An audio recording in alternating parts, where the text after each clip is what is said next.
aad baad u mahadsantihiin runtii intii halka ka hadashay way ku filnayd codkii ganacsatada muhiimadda kulankeenana wuxuu ahaa sidii aan horey ugu qaadi lahayn amniga dalka iyo kobaca dhaqaalaha oo ah wax isku xiran dabcan ganacsatadu waa lafdhabarka bulshada nolosheeda iyo horumarkeeda saldhigga u ah iyo dowladnimadaba waxaan filayaa intaas cid walba way og tahay wayna fahamsan tahay waxaan u baahannahay marka waayaa wax soo na kala dhex galay duruufaa yimid guud ahaan dalka Soomaaliya ku yimid deegaanadeennana ay qayb ka ahaayeen dhinac marka loo fiiriyo waynu la difnayn oo runtii deegaanada qaybtood dee si toos ah ayaa nimanka argagixisada ula wareegeen laakiin deegaanada Puntland magaalooyinkooda xooggiisa iyo tuulooyinkiisa iyo deegaanadiisu xor bay ahaayeen dawladduna waa ka shaqaynaysa meelo kooban oo idinku waa aragteen oo buuraha dhexdooda ah ayay nimankaas ku urureen laakiin saameyn ayay waxay ku lahaayeen khaasatan magaalada Boosaaso ee ganacsiga hadafku waa in calmiskaad iyo calmadow ay khaali ka noqdaan ururo argagixisa oo rabo dadkan inay cadaadis saaraan arrintaas dadaal badan baa laga soo galay waxaan rabnaa maalinba meel bay joogtay maanta inuu noqdo jabtarkaas inuu xirmo mar bilow bay ahaayeen mar carcar bay qabeen oo dilka iyo qarxintu way badnayd mar waa lagala dagaalamay magaalooyinka haddana waxaa loogu dhacay buurihii iyo godadkii ku jireen maanta waxaan rabaa inaan iclaamino jabtarka inuu soo xirmo qof ganacsado ah oo marmarsiyo u heli doona waa lay cadaadiyo waxbaa laga qaadi dooma ma jirayso waxaa la rabaa haddii ilaahay idmo qof kasta in uu dareemo inaan wax cadaadisa haysan haddii lagu sheegi jira buuraha wax ku jiraan wiilashiinni baa buuraha tegay oo hadda ka soo dhex hadlaya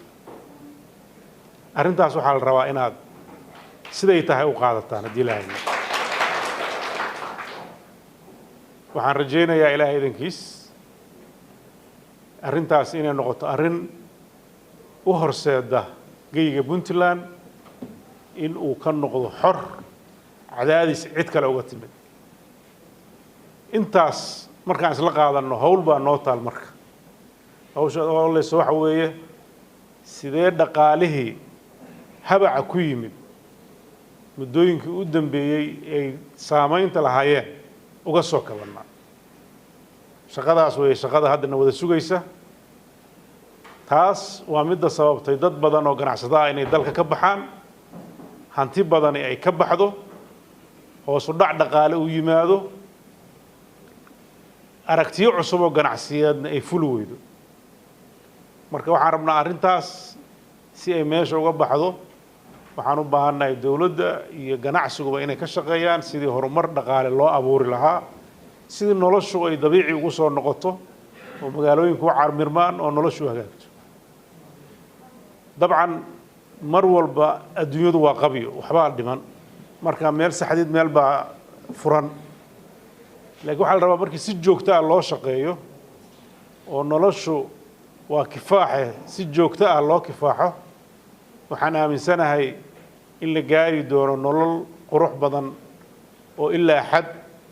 dadku ku kalsoonaan karaan sida dalalka degan ee kaleetaba ay yeeleen iyadoo mar walba aan shiddo la waayin marka insha Allah waxaan rajaynayaa kulamo gaar dhici doona sector bay u dhici doonaan waxaan samayn doonaa haddii ilaahay idmo wax kasta oo sahlaya in amnigeenu uusan mar dambe halis gelin iyo wax kasta oo fududeynaya in dhaqaalaheenu kabaco labadaba way ka wada shaqeynayaan haddii ilaahay waxaan rajaynayaa كهر دعمايو وذا تشبه كو إيمانيسا حقه عليسada dhaqaale ee dalka haysta ama dawladda haysta ama bulshada haysta loo daboolaya waa su'aalo wada hadal ku imaan doona hadii lahayn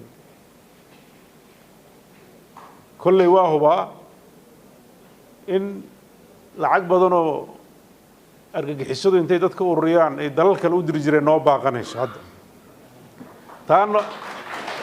taa ruuxadeeda waxaan rabnaa inaan ka wada tashano sida loo jiheynayo waa dhaqaale soo kordhay Soomaa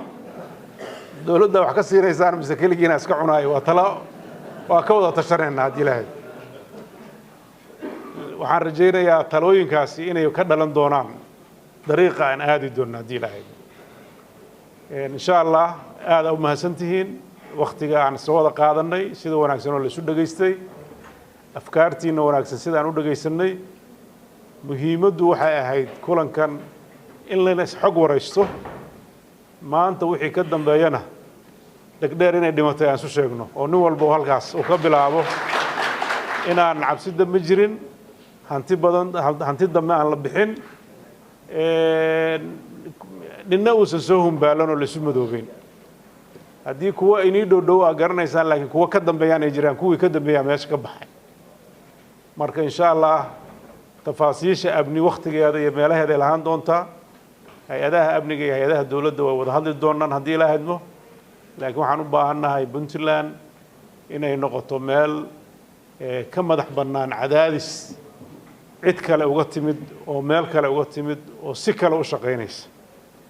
wixii gudaheena insha Allah waqtigeeda ka wada hadleynaa culayska dhaqaalaha haysta waqtigiisa aynu ka wada hadli doonaa sida la yeelayo sida waqtigeedaan ka wada hadli doonaa waad mahadsantihiin intaasaan ku soo gabagabeynaya wassalaamu calaykum waraxmatullaahi wabarakaatuh